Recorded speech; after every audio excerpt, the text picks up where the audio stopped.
चलिए बच्चों, तो आज हम लोग डिस्कस क्या करेंगे, थ्योरी ऑफ कंज्यूमर बिहेवियर। ये चैप्टर ऑलरेडी हम लोग पढ़ चुके हैं। Theory of consumer behaviour chapter को हम लोगों ने ऑलरेडी पढ़ रखा है। अब याद है या नहीं ये तो पता नहीं, आप लोग कितना याद रखे हो या नहीं रखे हो। तो आइए सर, आज हम लोग डिस्कस करेंगे थ्योरी ऑफ कंज्यूमर बिहेवियर पे, हम लोगों का आज डिस्कशन होगा। देखिए सबसे पहला क्वेश्चन कहता है बच्चों, want satisfying power of commodity. किसी भी गुड्स में वैसे पावर बच्चों जो हमारे सेटिस्फैक्शन को सेटिस्फाई कर सकता है, उसको क्या कहते हैं। ऑब्जेक्टिव ए में दिया हुआ है बच्चों कंजम्पशन, बी में यूटिलिटी, सी में प्रोडक्शन और थर्ड में वैल्यू एडिशन। बताइए जरा आप लोग के अकॉर्डिंगली क्या होना चाहिए। बी हो। Very good, utility sir.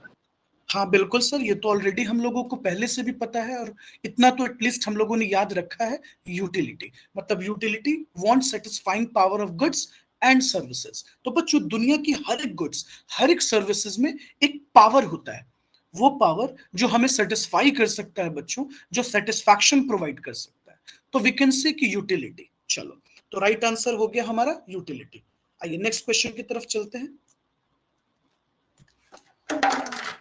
Next question क्या बोल रहा है,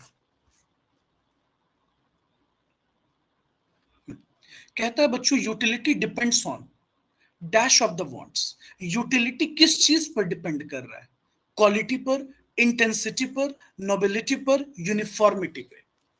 बच्चों किसी चीज से हमें कितना सेटिस्फैक्शन मिल रहा है, ये डिपेंड किस चीज पर करेगा, बताइए तो जरा।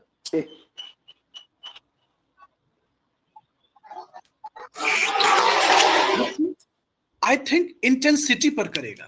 क्यों बच्चों? Yes sir. डिपेंड कर रहा है कि हमें जिस चीज की नीड है, हमें जिस चीज की जरूरत है, जो यूटिलिटी चाहिए, जो वांट्स है हमारी, उसकी इंटेंसिटी कितना है। फॉर एग्जांपल बच्चों, एक इंसान बहुत प्यासा है, मई जून की गर्मी है, वो 2 घंटे से जर्नी कर रहा है, बहुत प्यासा है, तो उसकी इंटेंसिटी बहुत हाई है।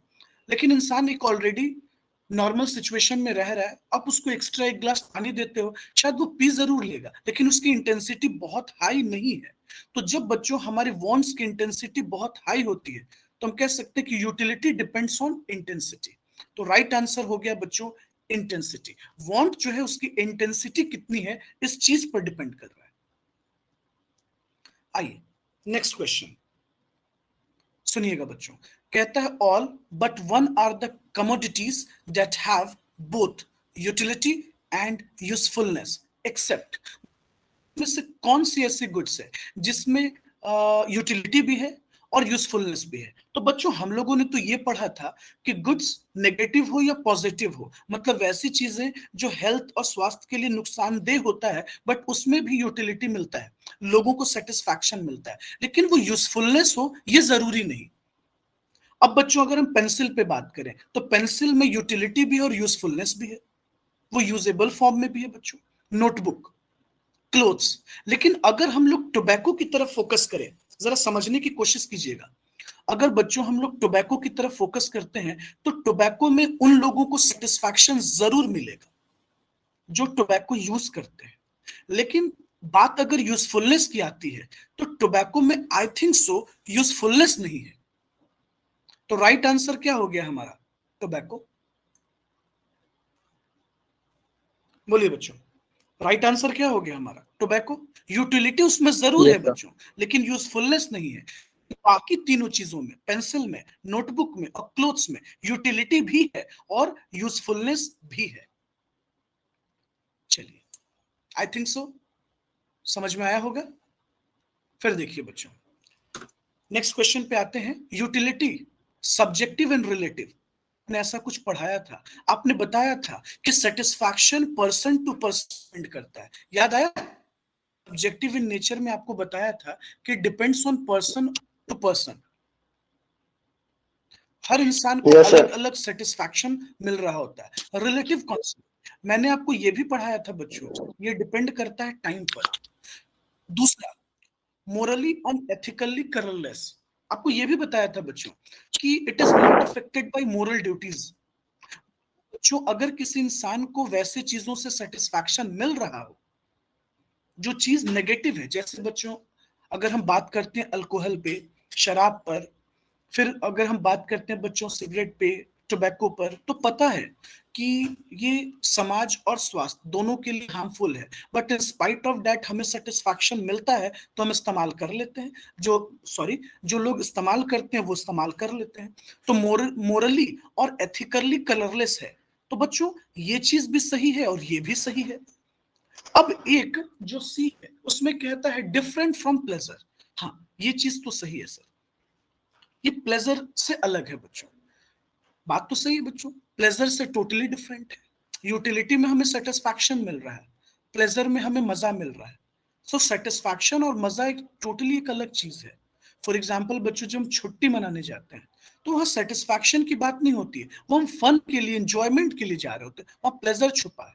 तो ये बात भी सही है कि यूटिलिटी प्लेजर से हमेशा अलग है। तो बच्चों उस हिसाब से देखा जाए तो तीनों बातें सही है, ए भी, बी भी और सी भी। तो राइट आंसर हमारा क्या होना चाहिए बच्चों?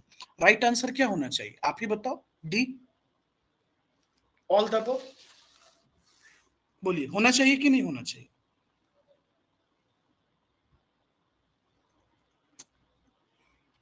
Yes sir. चलिए अगले क्वेश्चन पे आते हैं बच्चों। कहता है commodity may be defined as power of commodity to satisfy the wants. आप लोग का दिमाग यस सर, ए। तो कुछ पढ़ा है, यानी ये अब बिल्कुल सही है।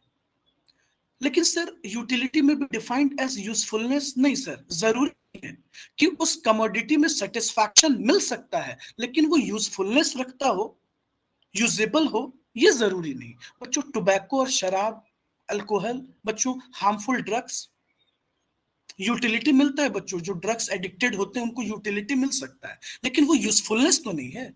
तो उस हिसाब से बी आंसर हमें जहां तक लग रहा है कि ये नहीं है। उसके बाद कहता है बच्चों कि डिजायर फॉर अ कमोडिटी। देखिए सेटिस्फैक्शन, ये डिजायर कॉन्सेप्ट जो हम लोग पढ़े थे बच्चों, ये हम लोगों ने पढ़ा है थ्योरी ऑफ डिमांड में। मतलब कहीं ना कहीं थ्योरी ऑफ डिमांड को इससे मर्ज किया जा रहा है ताकि हम लोग एग्जाम में कंफ्यूज हो जाए। बट सर डिजायर टॉपिक का जब हम लोग डिस्कशन किए थे तो वो डिमांड में हम लोग डिस्कस किए थे। लेकिन जब हम लोग यूटिलिटी को पढ़े थे तो आपको याद होगा मैंने यूटिलिटी से रिलेटेड आपको वांट्स के बारे में पढ़ाया था। मैंने आपको वांट्स के बारे में पढ़ा रखा था। तो बच्चों बी आंसर है नहीं। Desire for a commodity demand से रिलेट कर रहा है। डी में नॉन ऑफ द अबव कह रहा है। आप ही सोचो फिर हमारे पास ऑप्शन क्या बचा? A, utility may be defined as power of commodity to satisfy the wants. Simple, ये पावर है। चलिए आगे चले बच्चों, यस। आइए नेक्स्ट क्वेश्चन पे आते हैं। अब जो लोग एकदम से यूटिलिटी भूल कर बैठे हैं थोड़ा तो दिक्कत होगा ना फिर। देखिए utility of a commodity is, क्या बोलता है बच्चों, ध्यान से सुनिएगा। कहता है इट्स एक्सेप्टेड सोशल वैल्यू। क्या है? तो इसका एक एक्सेप्टेड सोशल वैल्यू है। सर सोशल वैल्यू कहां से आ गया यूटिलिटी में? सोशल वैल्यू एक अलग बात है सर। अगर सर सोशल वैल्यू पे ही हम फोकस करते तो हम समाज के नेगेटिव चीजों को क्यों कंज्यूम करते? शराब है, सिगरेट है बच्चों, गुटखा है, अल्कोहल है, क्यों लोग एक्सेप्ट करता? आप ही सोचो ना। तो सोशल वैल्यू की तो बात ही नहीं आती है यहां पर। बी में कहता है बच्चों the extent to which it is of practical use, मतलब कितना इसका प्रैक्टिकल यूज है। बच्चों कोई प्रैक्टिकल यूज मैटर नहीं करता। आप ही बताओ ना, अल्कोहल का एक प्रैक्टिकल यूज दवा बनाने में हम मान सकते थे, लेकिन ड्रिंक करने में कौन सा प्रैक्टिकल यूज है? बस उससे सेटिस्फैक्शन मिल रहा है तो आप इस्तेमाल कर रहे हो। स्वास्थ्य के लिए तो वो हार्मफुल है, लिवर के लिए हार्मफुल है बच्चों। तो बी भी आंसर नहीं बनता। अब देखते हैं सी में क्या बोलता है। The fact that it is wanted by some people. हाँ, ये सर हम मान रहे हैं। अभी जस्ट हमने आपको बताया कि यूटिलिटी हम लोग वांट्स टॉपिक का डिस्कशन किए थे, वांट्स के बारे में हम लोगों ने पढ़ा था। तो सर ये चीजें मैटर करता है कि जब हम किसी चीज, फॉर एग्जांपल किसी कमोडिटी में जो सेटिस्फैक्शन मिलता है वो डिपेंड करता है वांट्स पर। तो ये हम एग्री हैं बच्चों। उस हिसाब से देखा जाए तो हमारा राइट आंसर क्या हो गया? See, the fact that it is wanted by some people. बच्चों ये बड़ा कंफ्यूजिंग था, अगर कोई बच्चा थोड़ा सा भी दिमाग नहीं लगाएगा तो पक्का गलत कर देगा ऐसे क्वेश्चंस में। उसको लगेगा एक्सेप्टेड सोशल वैल्यू। नहीं बच्चों, सोशल वैल्यू तो मैटर ही नहीं करता। इंसान बच्चों अगर सोशल वैल्यू फोकस कर देता तो फिर कुछ गलत करता ही नहीं। जैसे बच्चों एक पॉकेट मार, एक चोर, सर सोशल वैल्यू तो है ही नहीं, लेकिन तब भी वो कर रहा है ना सर, तो सोशल वैल्यू यहां मैटर ही नहीं कर रहा है। प्रैक्टिकल यूज नहीं बच्चों, कुछ चीजों का कोई प्रैक्टिकल यूज नहीं है तब भी हम कंज्यूम करें। बताओ ना बच्चों, सिगरेट का कौन सा प्रैक्टिकल यूज है? कौन सा उससे आप लेजेंड बन जाएंगे, कोई सुपर स्टारडम अचीव कर लेंगे, हीरो बन जाएंगे, लेकिन तब भी लोग पी रहा है, पैसे बर्बाद कर रहा है। तो प्रैक्टिकल मैटर ही नहीं करता बच्चों। हाँ, तीसरा आंसर जहां तक है ये सही लग रहा है, the fact that it is wanted by some people. सही बात है बच्चों, बस हम उस चीज की वांट रखते हैं तो हम ऑटोमेटिकली उसको कंज्यूम कर लेते हैं, चाहे वो हमारे हेल्थ के लिए हार्मफुल क्यों ना हो, चाहे वो समाज के लिए अनएथिकल क्यों ना हो। तो राइट आंसर इज सी। आपने देखा कितनी सफाई से इसने एप्लीकेशन कर दिया आपके नॉलेज का। बच्चों सुन रहे हो, ध्यान दे रहे हो? Yes sir. Yes, sir. Hello, हाँ, गुड, ध्यान देना है चीजों पे। फिर देखिए बच्चों क्या बोलता है कि utilities measured in terms of, I think so ये सभी बच्चों को याद होगा कि हम यूटिलिटी को हमेशा मेजर करते हैं in terms of utils. Utils में। यूटिल्स, तो utils is the right answer. हाँ, लेकिन एक चीज और है बच्चों, शायद आपको याद है, टॉपिक को पढ़ रहे थे तो मैंने आपको इसमें दो कॉन्सेप्ट के बारे में बताया था। मैंने आपको एल्फ्रेड मार्शल के बारे में बताया था कि एल्फ्रेड मार्शल ने कार्डिनल कॉन्सेप्ट दिया है, और हिक्स और एलन इन्होंने कॉन्सेप्ट दिया है ऑर्डिनल एनालिसिस। चलिए देखते हैं कितना याद है आप लोगों को, आएगा ही आगे।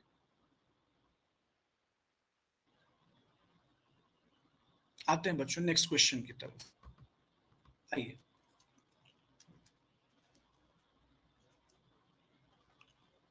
चलते हैं बच्चों नेक्स्ट क्वेश्चन के, आइए। क्या बोलता है, कहता है बच्चों यूटिलिटी इज, देखिएगा कितनी सफाई से नन ऑफ लिखा द है, एबव। यूटिलिटी इज क्या है?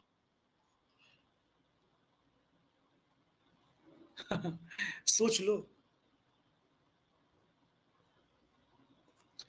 यूजफुलनेस पे तो सर डिपेंड करता नहीं, लीगल इम्प्लीकेशन का तो कोई सवाल ही नहीं है सर। अगर सर हमारे लिए लॉ मैटर करता तो चोर चोरी कभी करता ही नहीं सर, अगर उसको लॉ के अकॉर्डिंगली सेटिस्फैक्शन मिलता तो।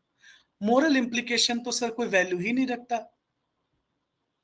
तो सर रोहित ने ओवरऑल सही पकड़ा, none of the above.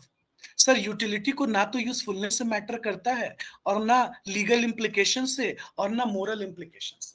Sir moral values तो मैटर ही नहीं करते वैसे लोगों के लिए, अगर उनको किसी गलत चीज से भी सेटिस्फैक्शन मिल रहा है तो वो गलत चीज भी करते हैं। आइए नेक्स्ट क्वेश्चन बच्चों, कार्डिनल अप्रोच पोस्टुलेट्स, याद आया कुछ कार्डिनल कॉन्सेप्ट?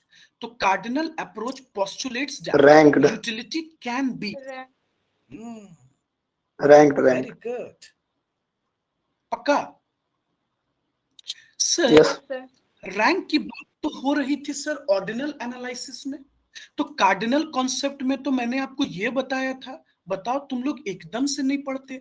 मैंने ये बताया था सर उसमें कार्डिनल मेजर कॉन्सेप्ट था। में एल्फ्रेड मार्शल कहते इज मेजरेबल कॉन्सेप्ट, हम यूटिलिटी को कार्ड नंबर में मेजर कर सकते हैं, हम कार्डिनल नंबर में बच्चों मेजर कर सकते हैं, लाइक 1 2 3 4। और आपको याद होगा फिर यहां के बाद मैंने आपको टोटल यूटिलिटी और शुरू किया, फिर मैंने आपको रिलेशन पढ़ाया, टीयू और एमयू सब भूल जाओ तुम, बिना सोचे रैंक बोल दिए। इसीलिए हम वहां हिंट किए अभी से पहले वाले क्वेश्चन में कि मार्शल और हिक्स और एलन का कॉन्सेप्ट मैंने आपको पढ़ा रखा है। तो कार्डिनल अप्रोच में मार्शल ने क्या कहा बच्चों, मार्शल ने यही बताया था ना कि यूटिलिटी को it is assumed to be measure in cardinal number, और इस बात को इन्होंने प्रूफ करने के लिए मार्जिनल यूटिलिटी एनालिसिस थ्योरी लिखा। भी है, सब भूल जाओ तुम लोग। हाँ, ये मेरा काम है ना याद रखना, एग्जाम तो हमें देना है, तुम लोग को तो देना नहीं है ना, एग्जाम तो हम देंगे ना जाके। चलो रोहित तो कम से कम गलत सही बोला भी, बाकी लोग कितने होशियार हो, चुपचाप बैठे हुए हो। सर बी बोलने वाले थे लेकिन उधर से आंसर सी आया तो कंफ्यूज हो गया। तो इसका मतलब आप कंफर्म नहीं थे खुद के नॉलेज पर।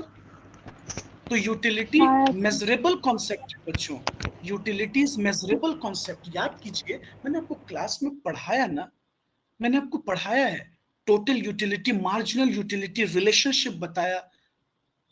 चलो ठीक है, कोई बात नहीं, देखते हैं, आइए। Cardinal utility theory is associated with, ये थ्योरी किसने इसमें भी दिया बी है? हो गया। B Alfred Marshall. देखिए, मार्शल पे तो आप बिल्कुल कंफर्म होंगे। और बच्चों एक बात हम आपको और बता दें, जिन बच्चों ने 11th-12th में थोड़ा सा ध्यान से पढ़ा है कि मार्जिनल यूटिलिटी एनालिसिस जो मैंने आपको पढ़ाया था, तो शायद law of diminishing marginal utility मैंने बताया था, उसको एच गॉसन ने भी दिया है, जिसको हम लोग गॉसन फर्स्ट लॉ भी कहते हैं। गॉसन फर्स्ट लॉ भी कहते हैं। कुछ हिंट मिल रहा है आपको?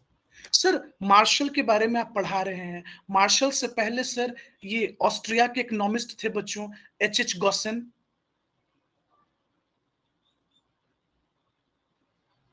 जब बच्चों हम लोग लॉ ऑफ डिमिनिशिंग मार्जिनलिटी को पढ़ते हैं ना, तो इसको गॉसन फर्स्ट लॉ भी कहा जाता है, गॉसन फर्स्ट लॉ। जब हम लोग 12th क्लास में पढ़ते हैं बच्चे, तो उनको ये बातें बताई जाती हैं बच्चों कि law of diminishing marginal utility को हम गॉसन फर्स्ट लॉ भी कहते हैं, क्योंकि एच गॉसन ने इसका डिस्कशन अपनी थ्योरी में कर रखा है। हाँ, अब एक मैटर है कि डब्ल्यू.एस. जेवंस जो हैं, इनकी थ्योरी को आपने नहीं पढ़ा होता है, ये हम एग्री कर रहे हैं, ये आपको पता नहीं होता है, ये आप पहली बार जान रहे हैं अभी। तो ओवरऑल देखो, एक कंक्लूजन देखो, बी आपको पता है और सी आपको पता है, ये दोनों कंफर्म है।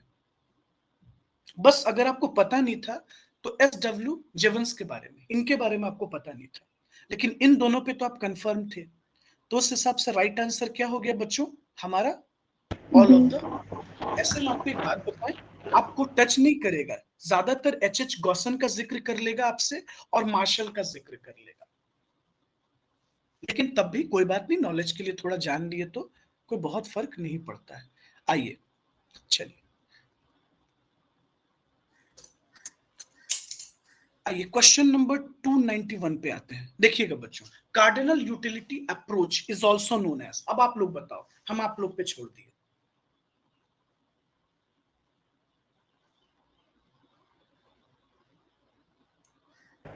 बच्चों सी ये होगा। क्वेश्चन मैंने आपको छोड़ दिया, बता दो जरा। सी। सी होगा। Very good, marginal utility analysis. Sir cardinal utility approach को मार्शल ने दिया है, और मार्शल ने मार्जिनल यूटिलिटी एनालिसिस के बारे में बताया है। पता है बच्चों, बहुत बच्चा कंफ्यूज हो जाता है, ऑल ऑफ द अबव मार देता है, वो भूल जाता है कि इन डिफरेंस कर्व एनालिसिस के बारे में हिक्स और एलन ने बताया है, जे.आर. हिक्स और R J D. Elon.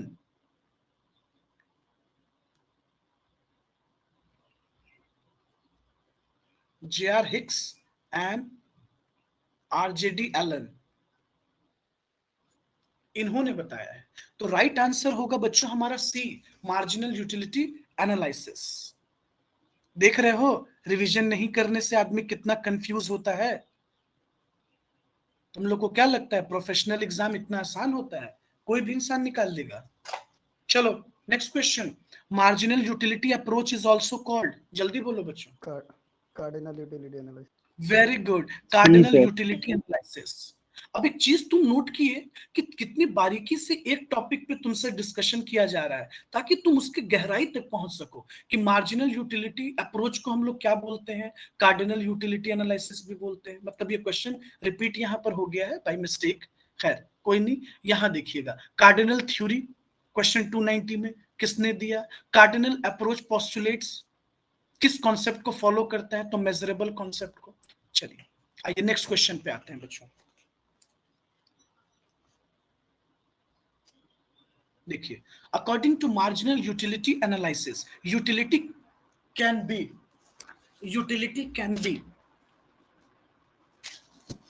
Option B sir. Very good, देखकर थोड़ा समझकर, यस सर। क्या होगा बी। सर? B फर्स्ट, होगा। सेकंड, थर्ड, ये तो आपने पढ़ाया ही नहीं। सर ये तो रैंक नॉमिनल नंबर का तो कुछ जिक्र ही नहीं किया था हमने आपसे ना। हमने तो आपसे दो जिक्र किया था। हमने रोमन नंबर आपसे बताया और एक हमने आपको कार्डिनल नंबर बताया।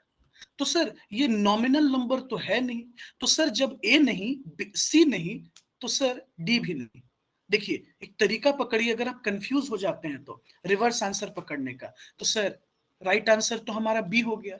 और बच्चों जिनको डायरेक्ट याद होता वो ऐसे भी पकड़ सकते थे कि according to marginal utility analysis, utility is measure in cardinal numbers. तो बच्चों यूटिलिटी को हम लोग किस नंबर में मेजर कर सकते हैं? तो यूटिलिटी को हम लोग कार्डिनल नंबर में मेजर कर सकते हैं। तो ये 1 2 3 ये कार्डिनल नंबर ही तो है। आई बात समझ में? आगे चले हम लोग Yes, नेक्स्ट sir. क्वेश्चन की तरफ चलते हैं। Yes, sir. चलिए आइए, फिर देखिए, cardinal measure of utility is required in. लो अब आप लोग खुद बता दो। Marginal utility theory. ए से Sir, A होगा होगा। Marginal utility. Yes, sir. Theory. चलो अब लग रहा है कि आप लोग का थोड़ा पकड़ बन रहा है, कुछ चीजें रिकॉल हो रही है। आइए फिर आगे चलते हैं हम लोग। फिर देखिएगा नेक्स्ट क्वेश्चन क्या बोलता है बच्चों। Which of the following approach, देखिए, which of the following approach uses the money as measuring rod of utility? Measuring rod of utility, Marshall ने इसका जिक्र किया है बच्चों, हम लोगों ने क्लास में डिस्कस भी किया है। Cardinal. Very good, cardinal. Sorry, cardinal B होगा। Yes, sir. और आपको याद है बच्चों, आपने पढ़ा भी है, आपने पढ़ा है कि किसी भी कमोडिटी का हम मार्जिनल यूटिलिटी मेजर कर सकते हैं। हम मनी को, जो पैसा है, सॉरी, इसको भी मार्जिनल यूटिलिटी में मेजर कर सकते हैं। जहां हम लोगों ने इक्विलिब्रियम चैप्टर पढ़ा था बच्चों, consumer equilibrium, price of commodity PX is equals to MUX by MUM, याद आ रहा है? तो money as the measuring rod of utility, मतलब पैसों की भी एक अपनी यूटिलिटी है। और ये कॉन्सेप्ट कहां से आ रहा है? कार्डिनल कॉन्सेप्ट से। चलिए आगे चलते हैं बच्चों। देखिए फिर क्या बोलता है, which of the theories is applicable under the cardinal approach to utility? लो या हमको उम्मीद है आप बता सकते। सर ये ए होगा। ए होगा, वेरी गुड। तो एज पर द मंजू के अकॉर्डिंगली आंसर ए है। चलो बाकी बच्चों के अकॉर्डिंगली क्या होना चाहिए? रोहित तुम्हारे सर ऑल द अबव होगा। ऑल द अबव होगा। अच्छा, एक बच्चा कह रहा है ऑल द अबव। किसने कहा ऑल द अबव? सर हम शदान। शदान के अकॉर्डिंगली ऑल द अबव होगा। रोहित तुम्हारे अकॉर्डिंगली क्या होना चाहिए? All of the above sir. All of the above होना चाहिए। चलो ठीक है, और बाकी बच्चों के अकॉर्डिंगली क्या होना चाहिए? Sir all the above. All the above. Manju एक बात बताओ बेटा, law of equi marginal utility जब आपने पढ़ा और Yes, sir. कंज्यूमर सरप्लस के बारे में आपने पढ़ा, law of diminishing marginal utility में तो आपने सब कुछ पढ़ा है। Yes, एक sir. बात Yes, sir. बताइए, जब हम आपको कंज्यूमर इक्विलिब्रियम पढ़ा रहे थे बेटा जी, तो यहाँ पर ये प्राइस ऑफ कमोडिटी था और इस पोर्शन को हम लोग कंज्यूमर सरप्लस का डिस्कशन कर रहे थे। ये देखिए, Yes, sir. ये हमारा कंज्यूमर सरप्लस। उसके बाद वन कमोडिटी का जिक्र हमने आपसे किया, PX is equals to MUX by MUM।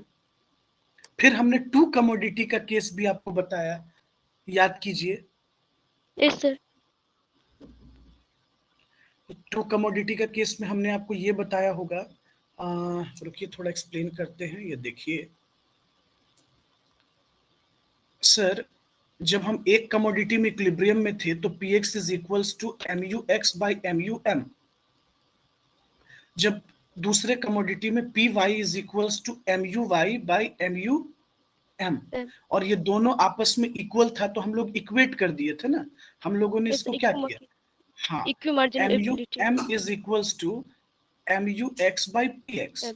ठीक है, यहाँ हो जाएगा ये M U M is equals to M U MU. Y by P Y, फिर हम लोगों ने इसको इक्वेट किया था ना बेटा, M U Yes, sir. X by P X is equals to MUY by PY is equals to MUM, दो कमोडिटी के केस में।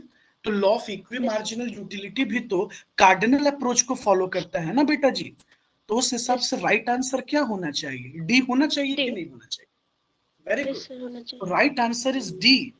तो जिन बच्चों Yes, ने sir. थोड़ा सा दिमाग लगाया, एक सडन तुरंत मत बोल दीजिए एग्जाम में, टिक कर दीजिए, थोड़ा सोचिए। तो देखिए law of diminishing marginal utility में यूटिलिटी का कॉन्सेप्ट आया। अच्छा वहां हम लोग क्या पढ़े थे बेटा, कि जैसे जैसे हम कंजम्पशन करते हैं मार्जिनल यूटिलिटी डिक्लाइन होता है, उसको मेजर करते हैं ना, लॉ ऑफ इक्वी यूटिलिटी में भी मेजर करते हैं, कंज्यूमर सरप्लस में भी मेजर है, तो right answer is all of the above. अच्छा एकदम सच सच बताओ, जो बच्चे एकदम चुप्पी साधे हुए थे वो क्या सोच रहे थे, चलो सच सच बताओ।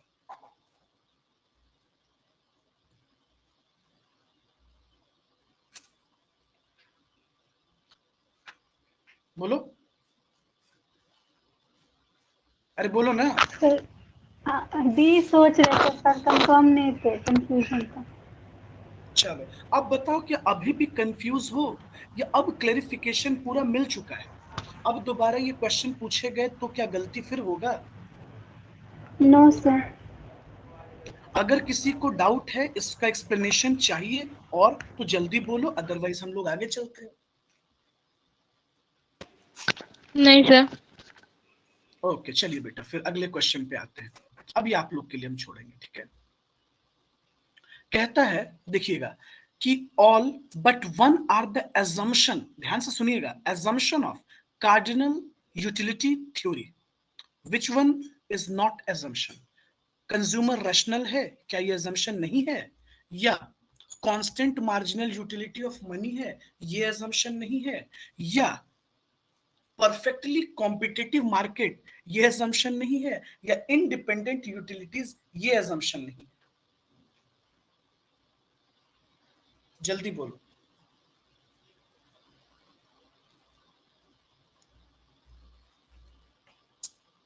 बच्चों आप लोग अपना कॉपी ओपन करो, अपना नोट्स ओपन करो और जरा देखो तो कि जब हम आपको कार्डिनल यूटिलिटी थ्योरी पढ़ा रहे थे तो मैंने इसको लिखवाया होगा मार्जिनल यूटिलिटी एनालिसिस, तुम लोग एकदम हद करते हो, मार्जिनल यूटिलिटी एनालिसिस।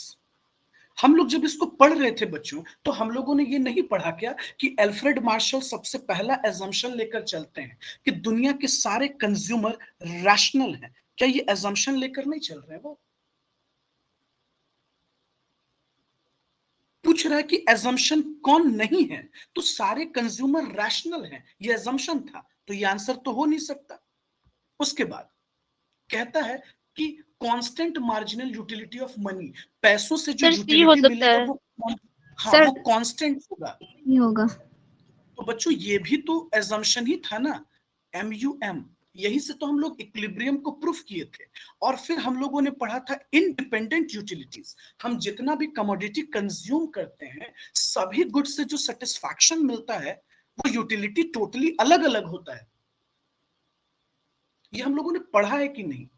तो बच्चों तीनों तो एजम्पशन है, तो उस हिसाब से उन्होंने परफेक्ट कंपटीशन का कहीं कोई जिक्र नहीं किया था, तो राइट आंसर क्या हो गया हमारा? सी. सी, राइट आंसर हो गया बच्चों सी। मतलब कि इसमें से कौन सा एजम्पशन नहीं है?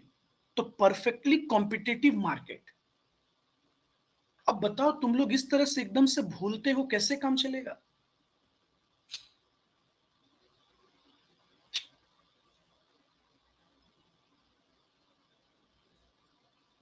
याद आया क्या, जब हम मार्जिनल यूटिलिटी एनालिसिस पढ़ाए थे तो क्या हम ऐसा एजम्पशन, बोलो ना, याद आया कि नहीं आया? यस सर, याद आया. Yes sir. याद आया। देखो कहता है which of the following assumption ignores the presence of complementary and substitute goods in cardinal utility theory. लो छोड़े हम तुम लोग। Independent utilities. वाह गजब, वेरी गुड रोहित, एकदम सही पकड़ा, इंडिपेंडेंट यूटिलिटीज। बच्चों यही तो, अब देखिए यही सबसे बड़ा खेल था जो इग्नोर कर रहा है। अच्छा एक बात बताओ बच्चों, कह रहा है कि जो सेटिस्फैक्शन मिलता है वो इंडिपेंडेंट। आप सोचो ना, आप सोचो, हमारे पास एक कॉम्प्लीमेंट्री गुड्स है, कार और पेट्रोल।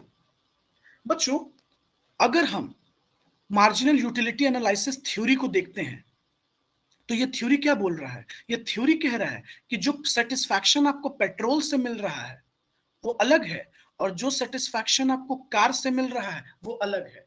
जबकि बच्चों जब हम डिमांड को पढ़ते हैं, थ्योरी ऑफ डिमांड पढ़ते हैं, तो कॉम्प्लीमेंट्री गुड्स वैसा गुड्स होता है जो एक साथ मिलकर हमारी जरूरत को पूरा कर सकता है। बच्चों ये पेट्रोल और कार से हमको अलग सेटिस्फैक्शन नहीं मिला, एक साथ मिला, रियलिटी तो यही है। लेकिन ये थ्योरी कहता है कि जो यूटिलिटीज मिल रहा है वो एक दूसरे पर डिपेंड नहीं करता, इंडिपेंडेंट है। तो इसका मतलब बच्चों ये साफ है कि ये एजम्पशन किसी भी गुड्स के कॉम्प्लीमेंट्री नेचर और सब्स्टिट्यूट नेचर को इग्नोर कर कर चल रहा है। क्या कर कर चल रहा है बच्चों? इग्नोर कर कर चल रहा है ना?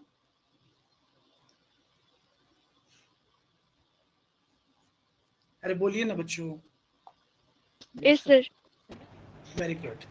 आइए तो राइट आंसर हो गया हमारा सी, इंडिपेंडेंट यूटिलिटीज। बोलिए, अगर किसी बच्चे को नहीं समझ में आया तो बोलिए।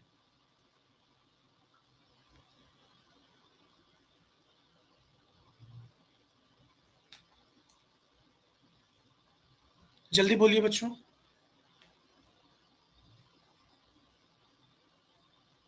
अच्छा नेक्स्ट क्वेश्चन पे आते हैं। The price that consumer is ready to pay for the commodities represents the utility he is expecting from commodity means.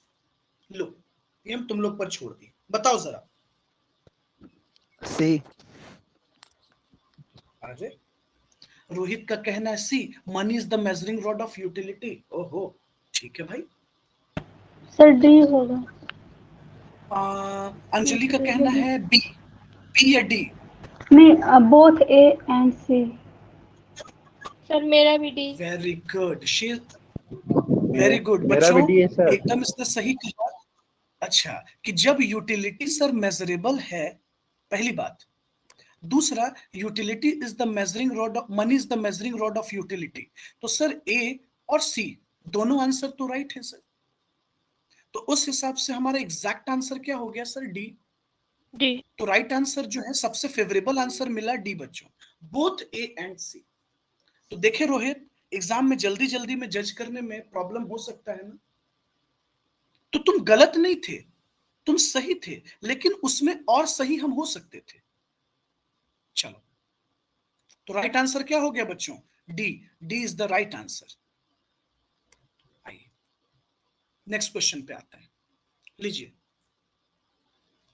Consumer makes all calculation carefully and then purchase the commodities in order to maximize his utility means consumer is careless, rational, irrational, unpredictable.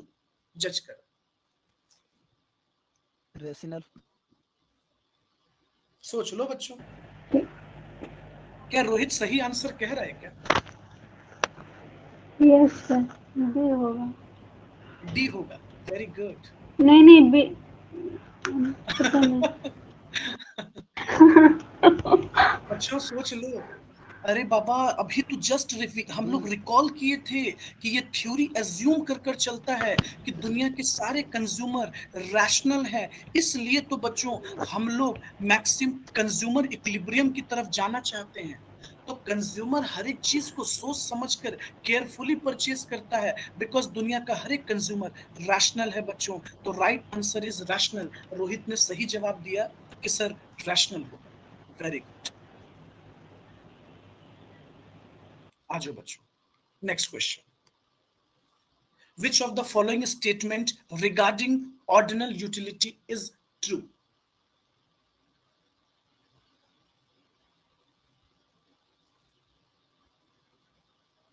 D. D होगा इसका।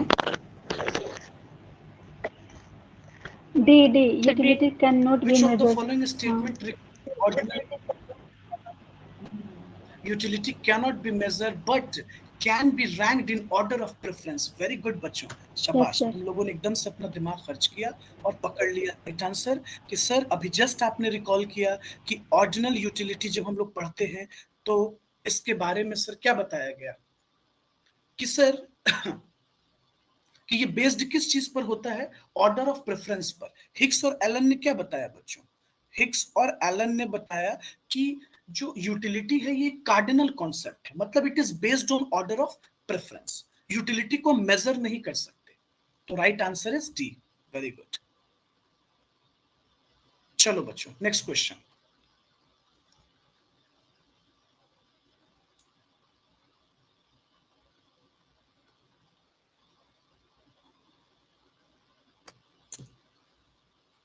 P. Constant.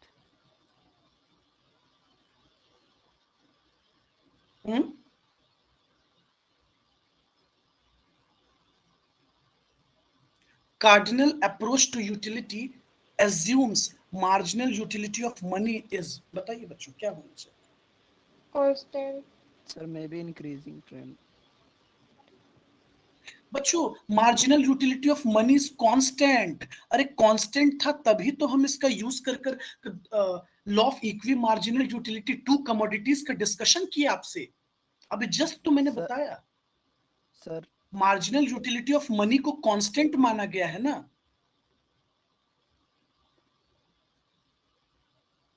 कितना जल्दी भूलते हो यार, हद करते हो तुम लोग। चलो नेक्स्ट क्वेश्चन।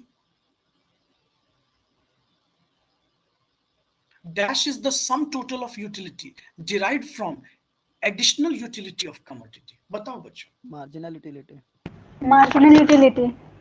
वेरी गुड, एकदम सही बोला रोहित ने और अंजलि ने। बच्चों हम लोगों ने इसको डिस्कशन भी किया है कि मार्जिनल यूटिलिटी का मतलब क्या है बच्चों। अरे भाई मार्जिनल यूटिलिटी क्या है? जब हम लोग को टोटल यूटिलिटी लाना होता है, या यूं कह लो कि जब हम लोग मार्जिनल यूटिलिटी का समेशन कर देते हैं तो we get the value of total utility. क्या हम लोगों ने ऐसा नहीं पढ़ा है? Total Yes, utility sir. Is a summation of MU।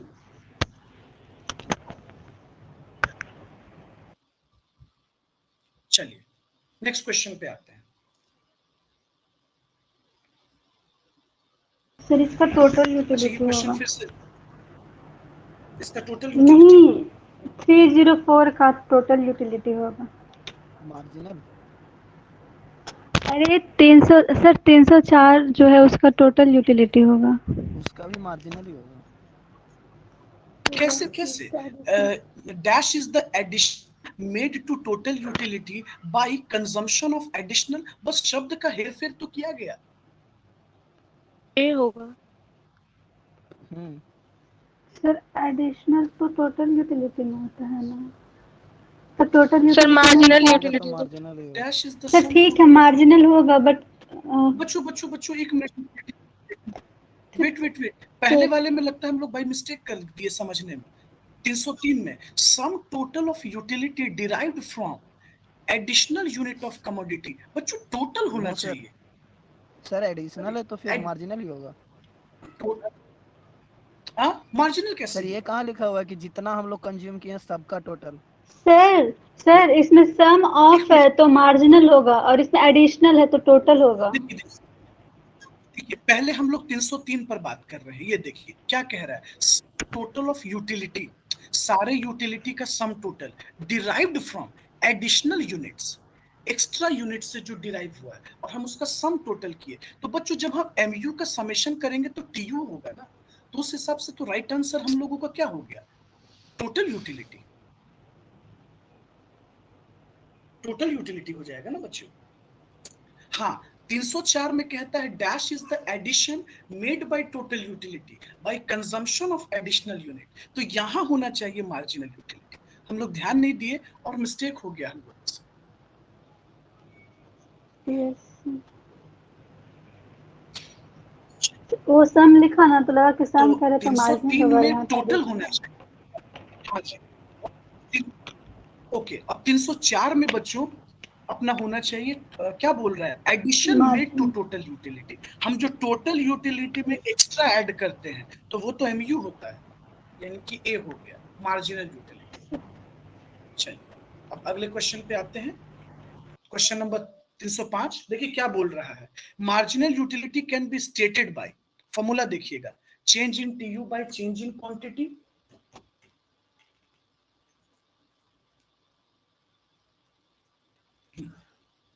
उसके बाद नेक्स्ट क्वेश्चन देखिए, बी में बोलता है ऑप्शन में कि additional utility derive from additional unit of commodity. उसके बाद देखिए सी में कहता है TUN माइनस TUN-1। बताइए बच्चों वही क्या होगा, होना सी चाहिए, सी सी। सोच लो। TUN-1। बच्चों इस पे तो 100% हम लोगों ने वोट लगा दिया, तो यहाँ कहाँ पर गलत है बी भी बच्चों, हो बी में सकता है, वही एडिशनल तो बी भी यूटिलिटी हो डिराइव सकता है। फ्रॉम, तो इसका आंसर डी होगा, ऑल ऑफ बस द फर्क इसमें है बच्चों कि इसको वर्ड में रख दिया गया और इसको फॉर्मूला यस बेस्ड रख दिया गया, यस और सर। ए में क्या कर दिया गया, ए भी तो वही चीज हो गया ना, सर डी चेंज। होगा इसका आंसर। हाँ तो इसको तो बस ऐसे रख दिया गया, TUN माइनस TUN-1। और TUN-1 कंजम्पशन में भी बच्चों तो consumption n minus consumption n-1। अरे तो ए भी सही है, बी भी सही है, बस आपको सॉरी सी भी सही है, आप थोड़ा सा कंफ्यूज हो गए थे बी को लेकर, तो बी वर्ड्स में है, तो ऑल ऑफ द अबव हुआ, all of the yes above sir, is the D right answer.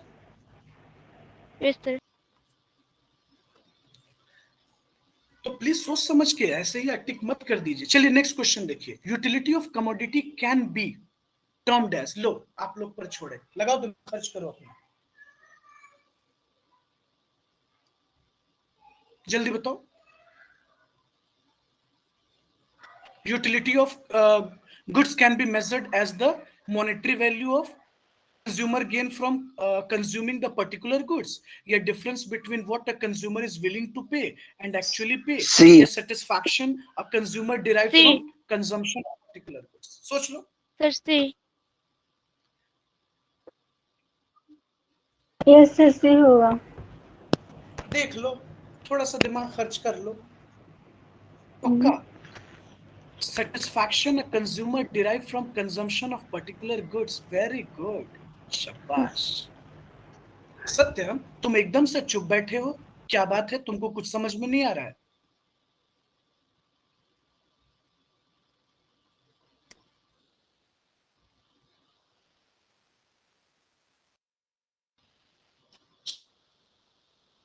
अगले क्वेश्चन पे आते हैं, देखिए marginal utility is always negative, ये तो आप लोग बता दो, बताओ। D. D. D. D. Can be positive negative और जीरो, वेरी गुड, सही बोले सर। एमयू पॉजिटिव भी हो सकता है, नेगेटिव भी हो सकता है और जीरो भी।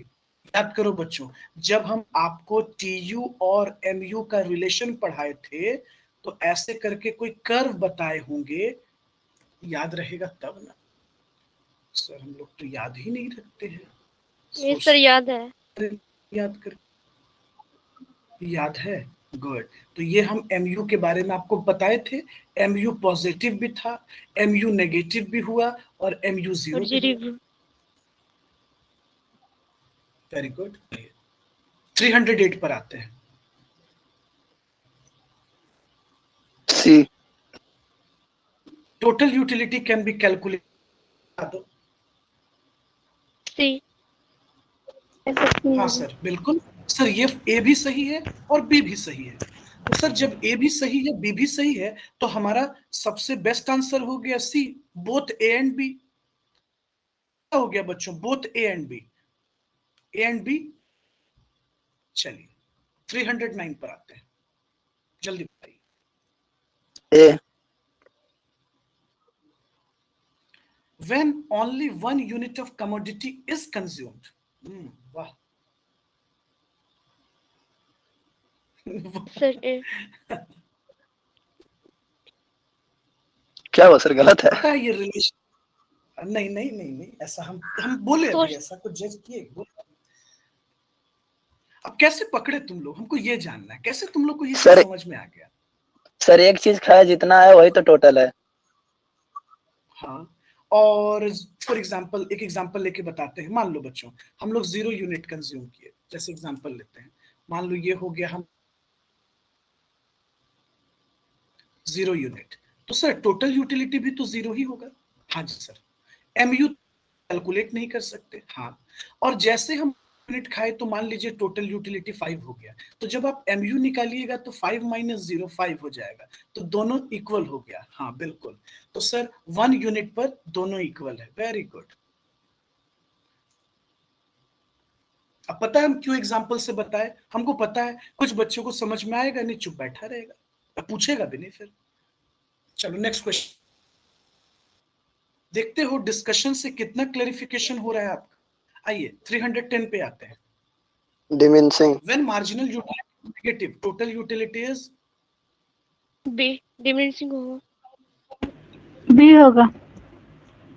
very good, diminishing। सर जब मार्जिनल यूटिलिटी नेगेटिव हो जाता है तो उस समय टोटल यूटिलिटी डिक्लाइन करता है। Very good. चलो बच्चों नेक्स्ट क्वेश्चन। 0। 0 होगा इसका। इसका 0 ए। होगा, क्यों बच्चों? क्योंकि सर जब टोटल यूटिलिटी मैक्सिमम होता है तो मार्जिनल यूटिलिटी 0, तो right 0। Answer is A.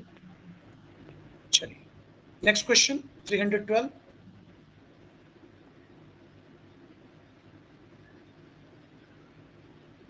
Increasing.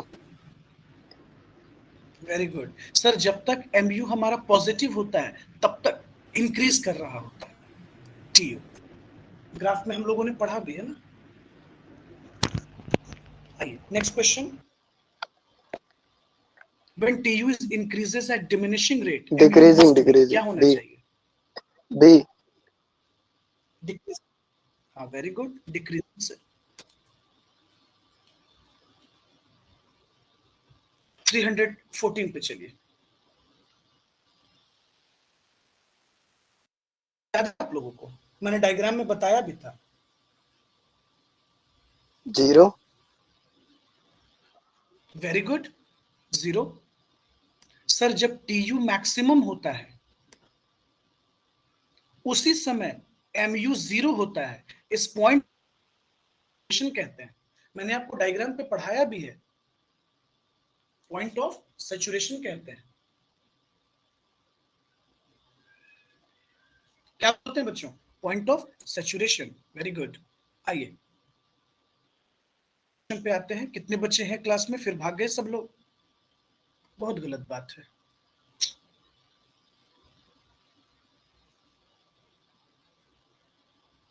Which of the following equation is incorrect? देखिए बच्चों बहुत सफाई से आपसे पूछ बैठा है, इनकरेक्ट। ए। ए होगा सर। हमको लग रहा था कि तुम सभी ये माइनस है ना। हाँ अलग तरीके से दिखा एकदम से गधे हो सब। अच्छा एक हम इसमें सर बी चेंज होगा करके क्या? दिखाते हैं। हम ऐसा सर बी होगा। सॉरी, बी होगा। सर बी है सर, हो गया बी है। Sir B. समझ के रहने दीजिए। तो TUN हो गया और ये हो गया TUN -1 हो गया। तो सर एक सर वहाँ पे चीज एडिशनल नहीं चेक किए थे सर, लगा हुआ कि नहीं बी में। तो अच्छा अब बताओ बी तुम लोग के होगा। अकॉर्डिंगली क्या हो गया? बी। बी। बी। हाँ ठीक हो सर। Answer change. स्टार्टिंग में बी लगा था हमको, स्टार्टिंग में बी लगा था। हाँ सर यहाँ डेल्टा मिसिंग है, यहाँ चेंज वही नहीं चेक किया सर। था, तो ये इनकरेक्ट हो गया। उनको लग रहा था, अक्सर यही होता है बच्चों, ज्यादातर बच्चा ये बताता है क्योंकि वहां 2 और 1 लिख दिया जाता है, तो मैथमेटिकली 2 घटा दिए तो वो सेम हो जाता है। वो सौतेला चलिए लग रहा नेक्स्ट था सर, क्वेश्चन इसीलिए। 316 जल्दी बताओ 316।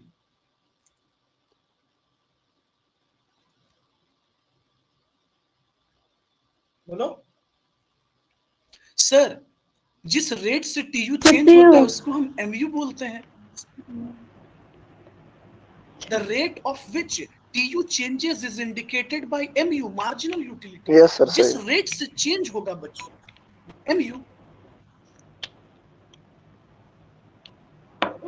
चलिए अगला question. With increase in consumption by 1 unit of commodity, TU increases from 120 to 150। मैंने आपसे ऐसा सवाल पूछा, छठे अब आप बताओ मेरे क्या डी।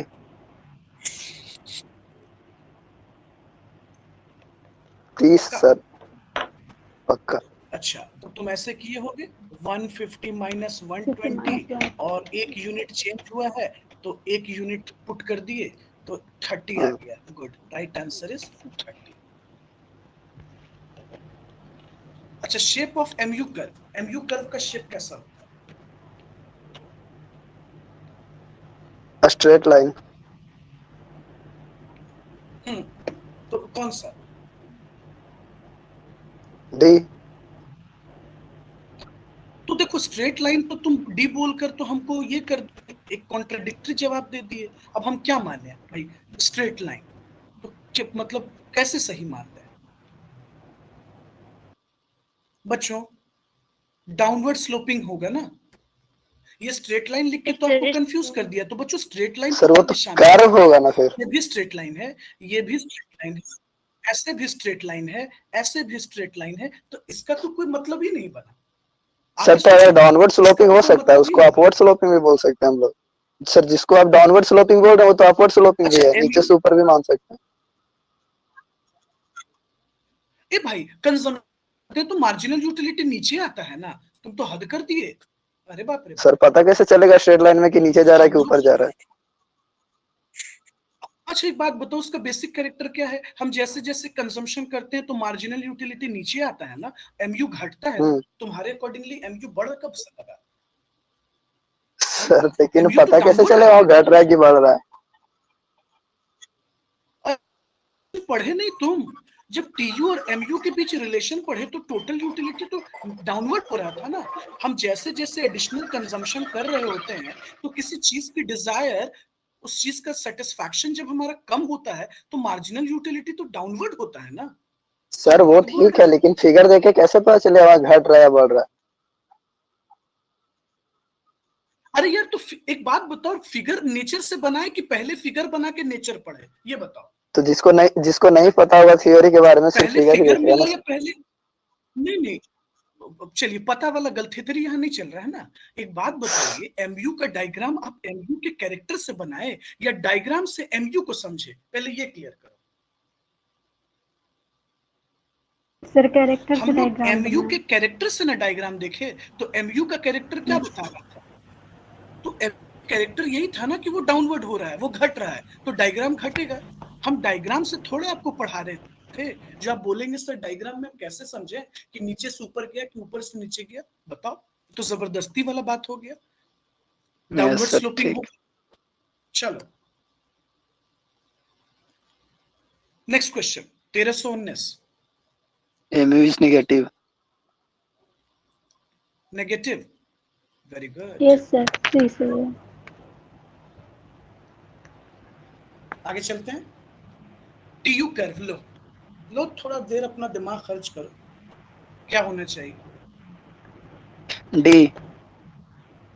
वेरी गुड, एकदम सही पकड़े। First rises at diminishing rate, reaches at maximum point, then falls. Very good.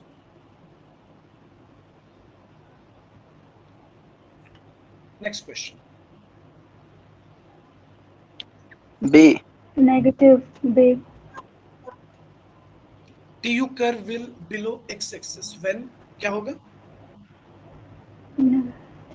B. B MU is negative. हाँ बी बोल रहे हो ना, MU इज नेगेटिव, गुड। Yes sir, negative. वो x एक्सिस के नीचे जैसे जाता है वो नेगेटिव हो जाता है। चलिए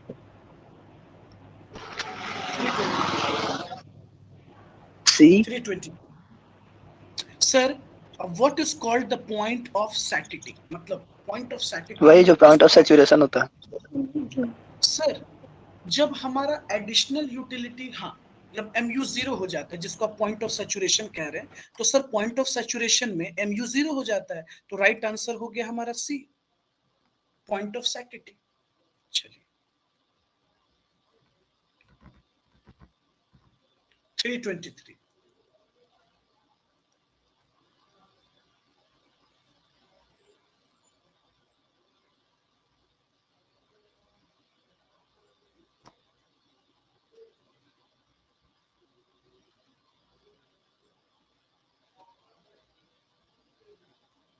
सर बी होगा।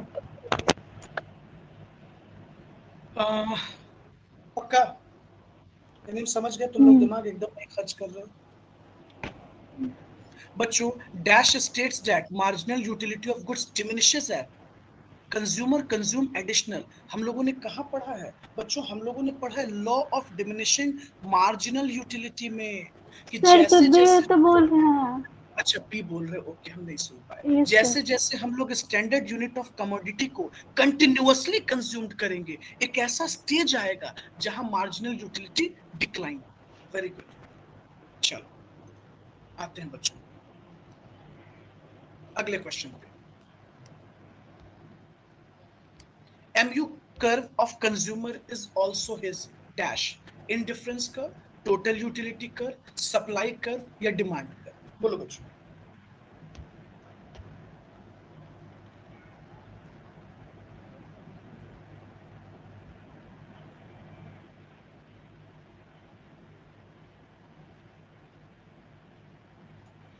टोटल यूटिलिटी कर। क्या बोले? Sir B. B total utility कर। इंडिफरेंस कर। MU curve of consumer is also known as indifference curve, तो एकदम नहीं होगा। अगर कोई बकलोल बच्चा ऐसा सोच रहा है तो क्लास जब ओपन होगा तो हम उसको बहुत मारेंगे। इंडिफरेंस कर्व तो होगा नहीं, टोटल यूटिलिटी कर्व तो हो ही नहीं सकता। लो हम इतना तो हिंट कर दिए, MU कर्व और TU कर्व दोनों अलग है रे बाबा। सप्लाई कर्व से क्या मतलब है बच्चों? कंजम्पशन को सप्लाई से क्या मतलब है? लो अब इससे ज्यादा हिंट क्या दूं? सर आप डिमांड ही बचा है। नहीं डिमांड डिमांड करो। Yes sir. Right answer is बच्चों डिमांड कर्व। तो MU curve of consumer is also known as demand curve. बताए बच्चों, इस तरह के क्वेश्चंस एकदम मतलब आप कह सकते हैं वैल्यू एडेड क्वेश्चंस होते हैं। मतलब अगर कोई बंदा थोड़े सी चीजों को बेहतर तरीके से नहीं समझता है, ऊपर ऊपर समझता है, तो उसके लिए बहुत डिफिकल्ट हो जाता है। आइए, और हमको जहां तक लगता है ना, आप लोगों में सबसे बड़ा कमी क्या दिख रहा है, वो है डिस्कशन। चीजें आपको पता है बट आप उसको इम्प्लीमेंट और एप्लीकेबल करना नहीं जानते। ये सबसे बड़ा प्रॉब्लम हमको फिलहाल जो दिख रहा है। लीजिए बच्चों, आइए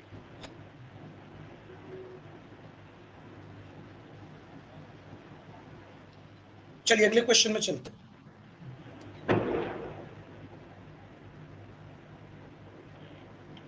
बोलिए, dash curve is the shape of TU curve. लीजिए हमने आप पे छोड़ा।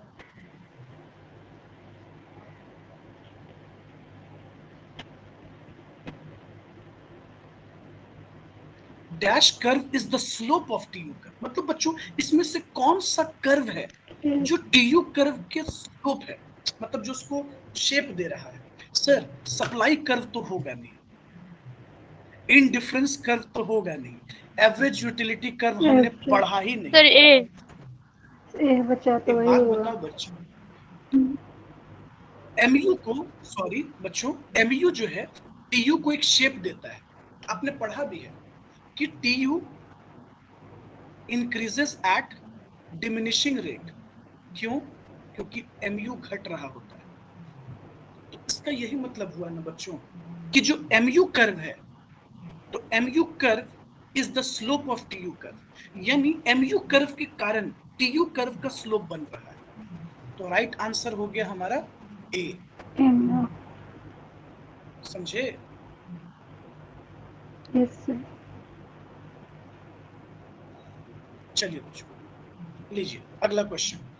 अ saturation point, at saturation point the slope of total utility curve is, क्या होगा? 0। Very yes sir, good. 0 होगा। Next, constant marginal utility of money means quantity, importance में, ये हम नहीं बताएंगे, तुम लोग जरा सोचो। अगर MU constant, sorry, constant marginal utility of money means, इसका क्या सेंस?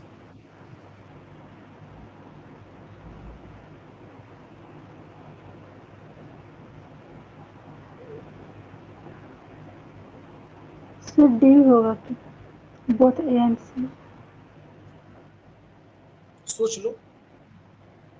ए अगर तुम कह रही हो तो तुम क्वांटिटी की तरफ इशारा दे रही हो, तो क्वांटिटी से तो सर कोई ऐसा मतलब क्वेश्चन है का डी नहीं। होता है मालूम। Marginal utility of money constant होता है। डी होगा। बी होगा कि सी होगा, क्या बोल रहे हो? कंपोजिशन भी होगा, बोथ क्वांटिटी होगा ए नहीं। And C importance.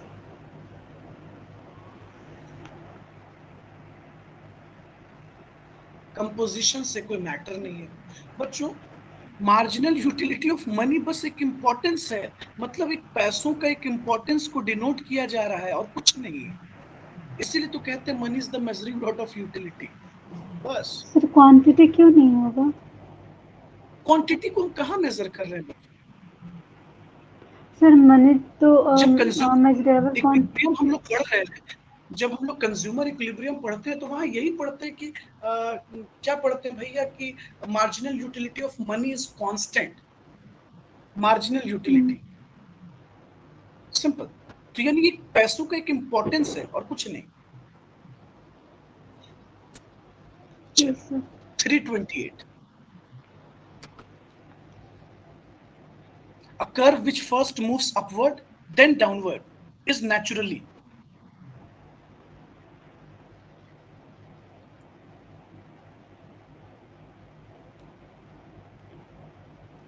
Total utility curve. Marginal utility. सोच लो, ऐसे कुछ कुछ मत बक दो। Very good. Sir the curve which A. First moves upward downward, TU। आपने TU में ऐसा पढ़ा है? TU का रिलेशन ऐसे ही ना था, टोटल यूटिलिटी बढ़ता है फिर घटने लगता है। तो टोटल यूटिलिटी कर्व आप लोग एकदम से भूल गए हो। Yes sir. चलो, यहाँ थोड़ा सा स्पेलिंग मिसप्रिंट हो गया है बच्चों। ये पैराडॉक्स में ए होना चाहिए, बी लिखा गया है, तो थोड़ा सा इसको इग्नोर करते हुए चलो। The paradox of value means, चलो बताओ जरा।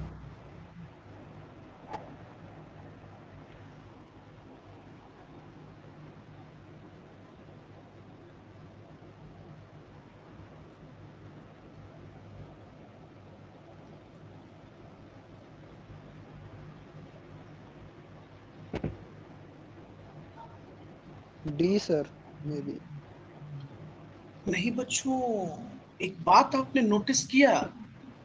सर, जब हम लोग कंज्यूमर इक्विलिब्रियम को पढ़ते हैं और किसी भी गुड्स को जब हम कंज्यूम करते हैं बच्चों, क्या उसको प्राइस के रेस्पेक्ट में कंज्यूम करते हैं या उससे हमें सेटिस्फैक्शन मिलता है इसलिए हम कंज्यूम करते हैं? एक बात बताओ। सेटिस्फैक्शन मिलता है इसलिए कंज्यूम करते हैं। तो क्या हम ये कह सकते हैं the total utility yields, yielded का मतलब रिजल्ट बच्चों, जो total utility by commodities do not necessarily have relationship to their price, है ना बच्चों? क्या प्राइस पे डिपेंड कर रहा है उसका कंजम्पशन करना? नहीं। कंजम्पशन को बच्चों सेटिस्फैक्शन से मतलब है, यानी टोटल यूटिलिटी एक सेटिस्फैक्शन का टर्म्स है, जो सेटिस्फैक्शन डिनोट कर रहा है, उसको प्राइस से कोई मतलब नहीं है। ये थोड़ा सा सर ये क्वेश्चन सी आपके का लेवल क्या से मतलब ऊपर है? है। सी को एक्सप्लेन कीजिएगा तो। The value has no relationship to utility schedule. Value का मतलब हो गया पैसे की बात हो रही है, no relationship to utility schedule.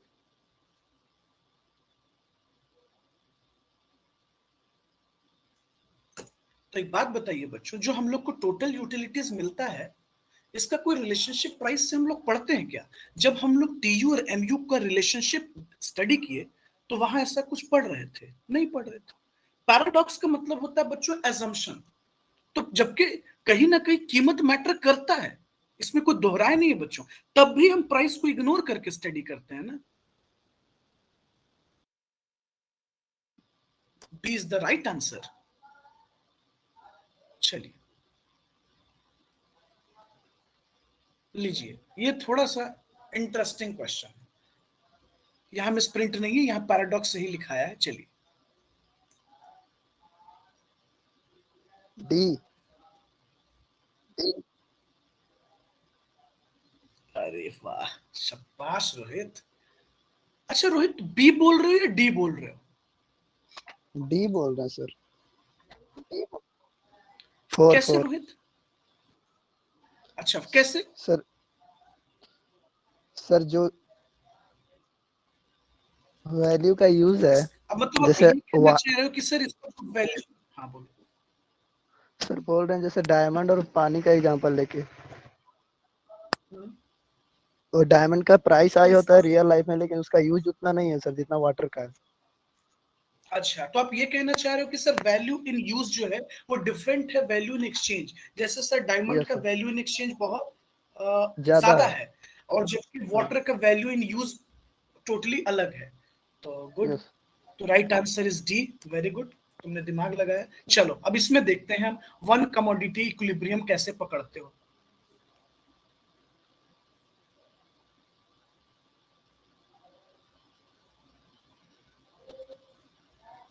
चलो जल्दी।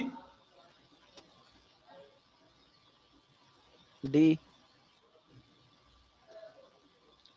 हाँ, रोहित का कहना है डी, मतलब कि ये सब सही है। यस कैसे सर, रोहित? बी और सी दोनों सही है तो डी ही होगा। दोनों सही है तो डी होगा। मतलब बी और सी तो आप समझ गए, क्योंकि इक्वेशन को हेरफेर कर दिया गया है ना। Price yes of sir. Commodities equals to mu x by mu m को पलट दिया गया है। तो तुम ये समझ गए कि बी और सी दोनों है। ओके। अच्छा, ए में कैसे तुम कंफ्यूज हो गए? देखे ही नहीं सर उसको। अच्छा, तो इससे पकड़ लिए बच्चों। यहाँ थोड़ा देखते हैं कि मार्जिनल यूटिलिटी ऑफ गुड्स, जो कमोडिटी से यूटिलिटी मिल रहा है, वो किसके बराबर है? तो यूटिलिटी ऑफ प्राइस पेड, जो हम प्राइस पे कर रहे हैं, उसके बराबर है। तो इसका मतलब कंज्यूमर क्या है? इक्विलिब्रियम में है। तो राइट आंसर बच्चों ए भी है, बी भी है और सी भी है। तो राइट आंसर हमारा जो मैक्सिमम पॉसिबल आंसर हो गया वो हो गया D. D is the right answer. अब पता है, ये ए में हमने आपको एक हिंट किया कि जो हम मार्जिनल यूटिलिटी रिसीव करते हैं और जो यूटिलिटी ऑफ प्राइस पेड, जो पैसा देते हैं, उससे जो सेटिस्फैक्शन है बच्चों, ये इनडायरेक्टली इसकी बात कर रहा है। Worth of rupee. याद आ रहा है कुछ? Worth of rupee.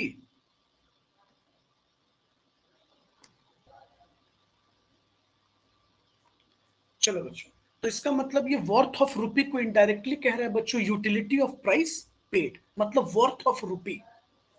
समझे? ये जो मैंने आपको पढ़ाया था ना, वर्थ ऑफ रुपी, कि जो हम प्राइस पे कर रहे होते हैं और वर्थ ऑफ रुपी जब इक्वल हो जाता है।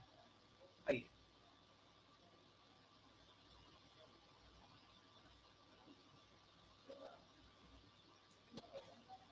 चलो बच्चों, अगला क्वेश्चन।